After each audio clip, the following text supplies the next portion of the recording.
The first thing I want to ask you is, what if I told you that the biggest technological changes that everybody's talking about in Silicon Valley are actually happening here on a larger scale?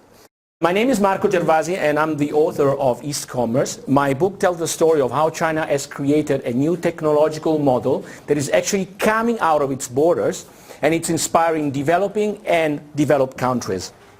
This is quite a change for China, and what I want to share with you today is some of the findings that I had during my journey.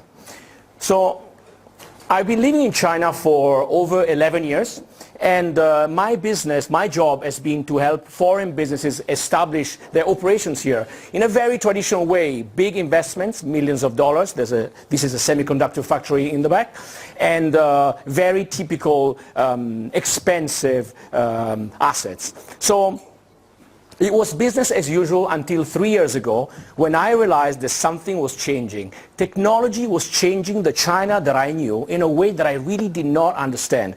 I come from arts, not from science. I'm a lawyer, and back then I didn't know anything about technology, and I barely knew how to use my mobile phone. So I thought it was time for a mental upgrade, like to upgrade my mental operating system. So I decided to go somewhere. Actually, I bumped into this place. While I was in a cafe in Milan, a friend of mine told me about a place called Singularity University, based in Mountain View, California, and invested by Google, NASA, and Genentech. Singularity University is a place where they teach you what technology does to our society and how technology is going to change the world in the next 25 years. They picked 9 technologies, those who believe are going to impact at least 1 billion people. I was extremely fascinated by what I was learning. Well, first of all, I enrolled in one of the executive courses, and I was extremely fascinated by what I was learning. And after I came back, I started a blog. Every day I would pick a topic on tech-related subjects, 140 words. I would pick a topic and summarize it in 140 words and send it out to a growing mailing list. Soon I found myself focusing more and more on China, until something happened that really opened my eyes.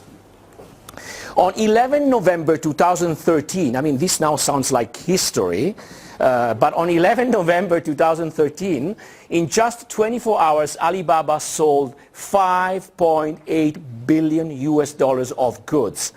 This is double the amount of Cyber Monday, which was then the biggest e-commerce sale event in the world. I was shocked. I mean, I could not believe what was happening, and I knew that something big was really happening. So I did something completely crazy with my life. I put my business on hold. I gave up my office, my house, my income. I crashed on a friend's sofa, bought myself a bicycle, and I started a research journey that I thought would last only 3 months, but actually lasted 15 months. And I started to interview as many people as possible. I ended up interviewing more than 200 people, and some among them, there were the CEOs, VPs, and C-levels of some of Asia's biggest technology companies. And I did not stop to China. I actually traveled across 4 continents, because I realized that what was really happening is that China had created a system that was actually coming out and was actually being used or inspired several other countries. Countries like Indonesia, countries like Nigeria, countries like Brazil or India were actually looking at China as a way, as a source of inspiration. Some companies in Indonesia were calling themselves not anymore, we are the eBay of Indonesia, but they were saying we are the Taobao of Indonesia. And I was really, really impressed that people even knew what Taobao was in Indonesia. And I decided that there was a story worth chasing, and then I decided to write a book. And I knew that there wasn't a way to describe this phenomenon, so I tried to find a word to name it. I decided to call it East Commerce. And that's how my book was born. And just a few numbers to explain you what we're talking about here. So there are around 3 billion internet users in the world.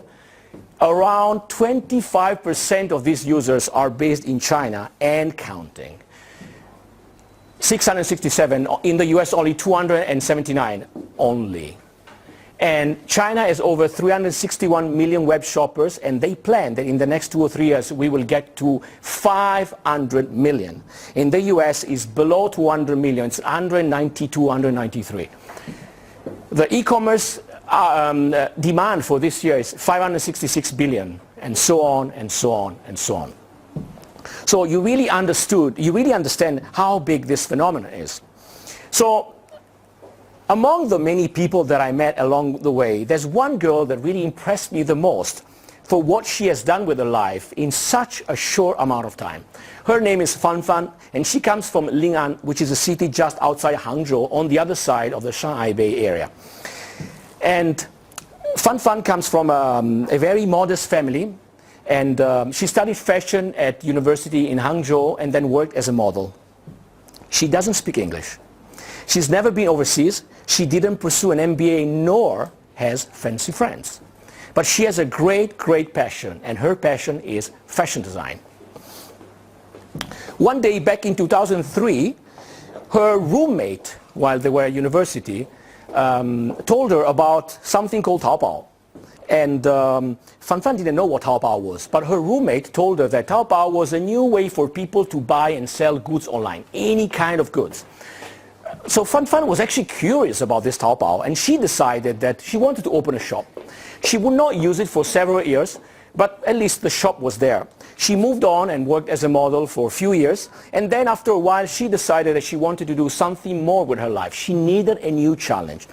So she remembered that she opened this shop on Taobao. This was 6 years later. And she thought, and she realized, first of all, that Taobao was now becoming huge, and then more and more people were buying online. So she decided to make a little experiment.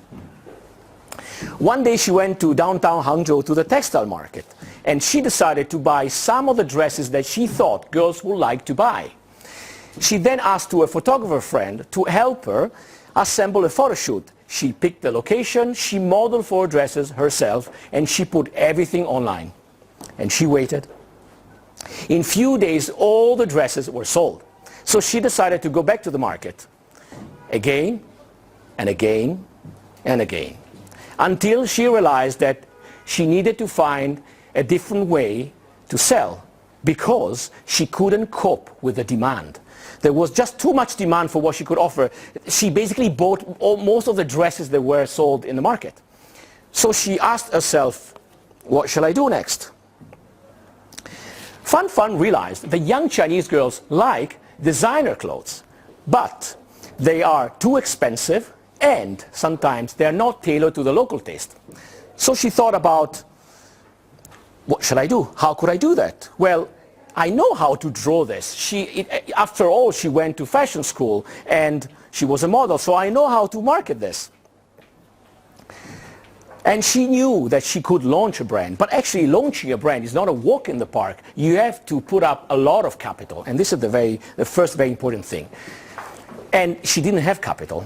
And Fan Fan knew that she was a model and she was a designer. But she was not a businesswoman, and most of all, she was not sure she could pull this off on her own. So she thought and asked herself the typical question that every entrepreneur asks herself or himself. If I had limited resources, how would I use them?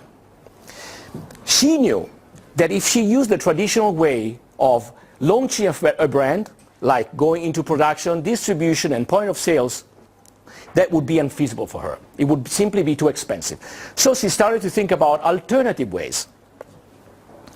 And she realized that actually she was living in the biggest textile cluster of the world, the Hangzhou area.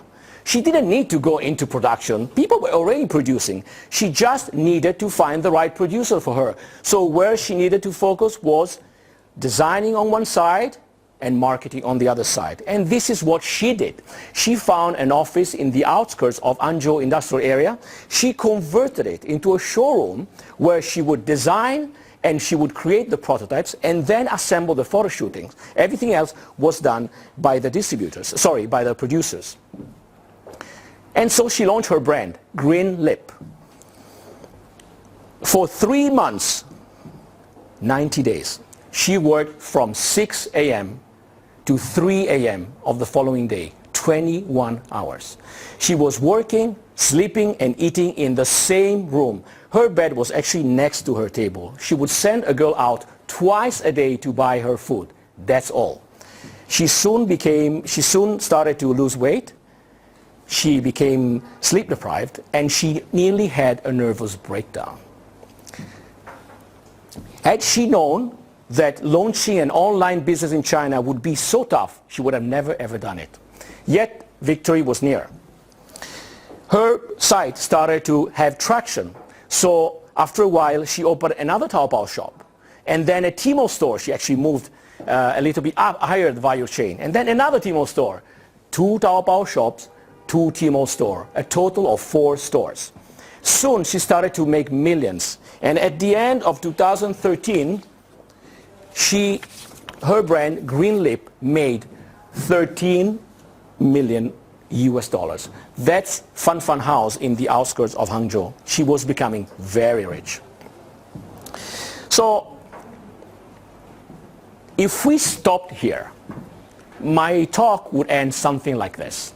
If you're motivated, if you're resourceful, passionate, and you want to try to change all things and old ways of doing things using new ways, and you are a hard-working person, internet and e-commerce in China allow you infinite possibilities. Anyone can become like Fan Fan. Unfortunately, nowadays, everybody is thinking about launching an online business. Fan Fan realized that since 2009, when she joined Taobao, more and more people were buying online. And her competitors realized what made her business tick, why she was so good, and started to copy her. Soon, Green Lip copycats started to appear on Taobao and Tmall. Her revenues were going down and traffic was going down. What shall I do? What can I do? Everything she was doing, competitors were catching up. So she came up with another ingenious idea. Fan Fan realized that even though women are pregnant, they still want to look sexy, right? And she realized that there was nothing edgy out there for pregnant women. So she went back to the drawing board and studied which materials had the flexibility to allow her to design a collection that would last throughout the pregnancy, could be put away and used again. So she launched the first design edgy pregnant women collection. And it was a blast. It opened a blue ocean for her that put distance between her and her competitors. It was extremely successful. Now, how long will Fan Fan's success last? How long she will be able to keep her competitors at bay? That is something that I'm not very sure. But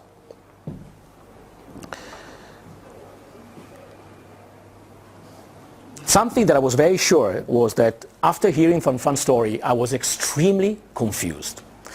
I have worked so many years helping foreign companies negotiate the best, as I would say to my customers, deals with local producers. I've seen how the local producers, what kind of efforts they had to put behind launching a business, investing in buying land, finding staff, training staff, retaining staff. I mean, it was a huge, huge investment. How could a girl so young with such a limited amount of capital be able to set up such an incredible business and be so successful in just a few years?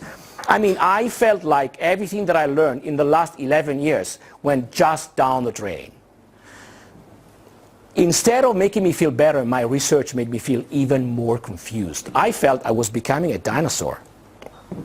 I was looking at a new world that I was struggling to understand. And then it hit me. Fan Fan had not invented anything in particular. She was simply using what was already there. And thanks to technology, she was rearranging it in a completely new way. Fan Fan had put her in such a sweet spot between producers on one side and distributors on the other side. And what she had done was to make the process much more efficient. That was her own innovation. Fan Fan showed me that technology in China has not only changed the life of the people, it has allowed them to launch with a limited amount of capital business that have immense potential. Technology in China has changed the rules of the game. You see, in China, development used to be, as I call it, top-down. It was planned by the central government and driven by joint venture, multinationals, or state-owned enterprises. But now, thanks to technology, individuals, not companies, can change and reform entire sectors, just like the fashion industry, just like what Fan did. It's a bottom-up growth.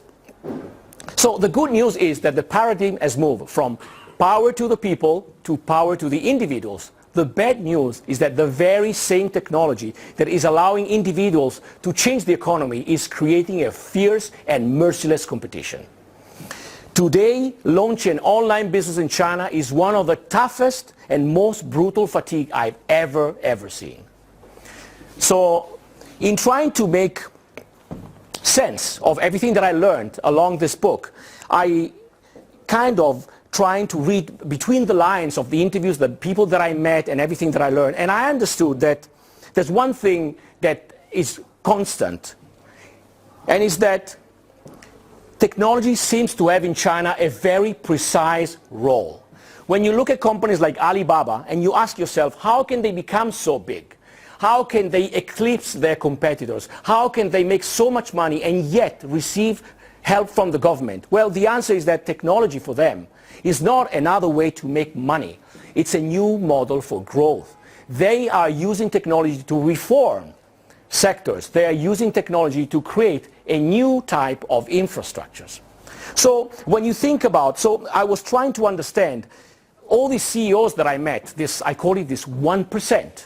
What do they have in common? How did they do it if the competition is so tough? Well, one of the answers might be that they have found a way to align their startup to the way to grow the Chinese economy and drive reforms. Let me give you an example. I don't know how many of you know Yihaodian, #1 store. It's now China's biggest grocery online store. The two founders were previous Dell executives. They have great salaries and great jobs. I had the pleasure to interview one of the two, and he told me the story of why he launched this. And he told me, well, the thrill of going from being an employee to being an entrepreneur, it's something that is unprecedented. But why I wanted to do this is because I wanted to reform an industry that was outdated and very inefficient, the food industry.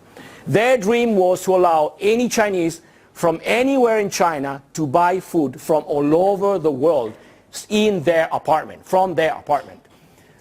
They were crazy enough to go after the food industry and reform it. When they launched the business, it was 2008. The financial community disappeared. It was the peak of the financial crisis. They could not raise funds. They almost didn't make it until they made it and they sold to Walmart. How did they do it? They didn't just copy a model, they reformed an entire industry. They were crazy enough to try to do something that nobody else wanted to do. Let me give you another example. I don't know how many of you know Thibaut Villet, who is the CEO of Glamour Sales. Thibaut Villet's dream was to allow first of all, Glamour Sales is the biggest luxury online store in China. His dream was to allow any Chinese from anywhere in China, to buy luxury goods at the best price. He put himself against competition like the big brands and the big retailers with deep pockets. Yet he was crazy enough to reform an industry. In July 2015, he received a $100 million investment from Alibaba, which made him one of the few foreigners who was successful online in China. So, I'm going to conclude, sorry. What have I learned from them? What do they have in common? Well, first of all, if you want to launch a startup in China, if you're crazy enough to launch a startup in China, an online startup in China, well, first of all, you have to understand that you have to build something that is meaningful, that is going to help to change the economy for the better. It's going to be crazy, but you're going to be part of one of the biggest technological revolutions of the world and in history. And whether you want to launch a startup or you're just looking for innovative business model, one thing is becoming certain. China is now the place where innovation is happening on the biggest scale throughout the world. In Silicon Valley, they talk about something called the singularity. I don't know how many of you are familiar with this term. It's a period of time in the future where technology will change the life of every human being in a way that is irreversible. No one in Silicon Valley talks about where this happened. Maybe they imply that this is going to happen in Silicon Valley. But the truth is that China is on the way to the singularity. Now, when this is going to happen, that is something that I don't know. But one thing is for sure. A country that before was based on a typical industrial model has now renewed itself through a technological revolution. And very soon, it will be ahead of the rest of the world. So when next time somebody asks, what is China exporting? The answer is some of the most innovative business model. The world should notice the times have changed, and if you want to learn about innovation, China is the place where everybody should now look at. Thank you.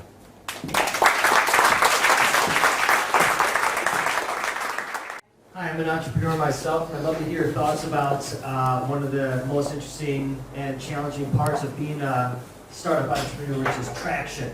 Yes. And so, Yes. Any thoughts you have on that topic? Thank you. It's the most expensive thing, and it's the biggest investment in China. From what I've learned, let me tell you the Yihaodian story. It took them 1 year to get to at least 1,000 users. They told me that you need 1,000 users to test the entire operations of the company. Now, in order to get 1,000 users, because they were coming from the typical offline distribution model that, yes, Dell is using, they thought about printing brochures or putting advertising on magazines and sending catalogs home just like IKEA does. And they said that it was a real disaster. It did not work. So they spent a lot of money, which they did not have, by the way, and it took them 1 year just to get to that. They said it's the toughest thing. There's not a recipe to get to how you create traction. It's a trial and error. So if you were going to put, let's say, 10 million renminbi into a company in China, which one would it be?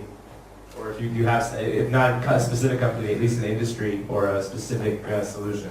Well, the first thing I would ask myself is, are they trying to innovate? And when I mean innovate, are they aligning their business model to how you can grow the economy and bring reforms? If it's a copycat of something that is somewhere else in the world, that is working somewhere else, and then it might be working here, but it's not aligned with this policy of allowing the economy to grow, I would not invest my money. Because even though an idea works overseas, that doesn't mean that it's aligned to the policy here. I was talking about this bottom-up growth, which means that individuals now have now the power to change, but it has to match the 5-year plan, so the top-down growth. So it has to allow growth to exist. It has to allow the system to improve. That is where I would look at. And by the way, I would not invest in e-commerce. Okay. Interesting. Yeah, please. Well, Marco, thanks for your presentation. Innovation can be two types, right? There's innovation in business model. You can take like Amazon US and copy and paste it and adapt it to the Chinese market. So that could be innovation, but it's just business model. But there's also innovation in new technology. So where exactly do you see China to be innovative in technology and not in adapting business model? Well, the first thing is that before, when something was invented in Silicon Valley, it took several months or years to come to China. Now, in 24 hours, is in China. That's the first thing. So the speed at which something that is invented in the West comes to the East is almost immediate. The second thing is that I don't think that it's either one or the other. I think that Silicon Valley and China need to find a way to work together. It's not going to be that the next Silicon Valley is going to be China and that Silicon Valley is going to be eclipsed. We were talking, Roland and myself know each other, and we were talking about these robots that in warehouses now, for example, JD.com or some other companies, are basically just the copycats of robots invented in the US. So that is not innovation. But what is happening is this. China is taking something that is working overseas, it's actually adapting it to the market here, and it's changing it and readapting it so many times that at the end becomes something completely different. So it's a different type of innovation, yet it's still innovation. Yeah. What is your definition of innovation? Well, it used to be, you know, like the evolutionary innovation and revolutionary innovation. I call China innovation for the moment the adaptive innovation. Thanks for the presentation. Sure. Well, I have a question. Well, how do you see the education industry will be influenced by this innovation in the future? I think the innovation industry, my friend is here, works in the innovation industry, so I have to be nice. It's a very hot sector. It's a very, very, very hot sector. I don't know yet whether the right business model has been found either in Silicon Valley or here, but it's definitely one of the industries where I see that the private initiative is going to reform. I mean, the government in China has a policy of 补万补问. So it's like, as long as you do something that works and is not going to break the rules, then I let you do it, because it would cost me too much to do it myself. So I let to the private initiative, to the individuals, the initiative to improve an industry. I think that tourism and education and IoT are the hottest industries of the next 5 years.